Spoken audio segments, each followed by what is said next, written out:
जी, क्या नाम है बाबू? अमित कुमार सिंह, कहाँ से आते हैं? बहराइच से। तो ये जो आपको अवार्ड मिला है किस उपलक्ष्य में? बिजी के बिजी जी अकाउंटिंग में आपने सक्सेस मार्क प्राप्त किया था। क्या नाम है बाबू? शिव कुमार वर्मा। शिव कुमार कहाँ से आते हैं आप? हम सादुल्ला नगर से। क्या कोर्स करते हैं आप? Mobile repairing. ये जो अवार्ड मिला आपको किस उपलक्ष्य में मिला? ये मोबाइल रिपेयरिंग में अच्छे मार्क्स आए हैं। जी, तो अभी मोबाइल में क्या क्या सीखा आपने? सर इसमें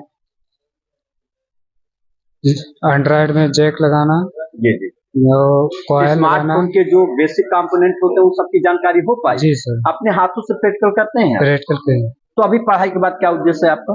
दुकान करने का उद्देश्य है। दुकान का, यानी पढ़ाई पूरी होगी तो आप दुकान करना चाहिए। जी सर। तो पूरी प्रैक्टिकल जानकारी बताई जाती है? पूरी बताई जैसे आप जाती है। लोग कंफ्यूजन होता है कि मोबाइल हमारे यहाँ थ्योरी पढ़ाई जाती है, प्रैक्टिकल नहीं करवाया जाता है, ऐसे लोगों को अगर संदेश देना चाहें तो क्या संदेश देना चाहेंगे? तो यही कहेंगे कि यहाँ पर बहुत अच्छे तरीके से प्रैक्टिकल होता है। पूरा प्रैक्टिकल के लिए आपको फोन वगैरह सब सुविधाएं मिलती है? जी सर। शुभकामनाएं।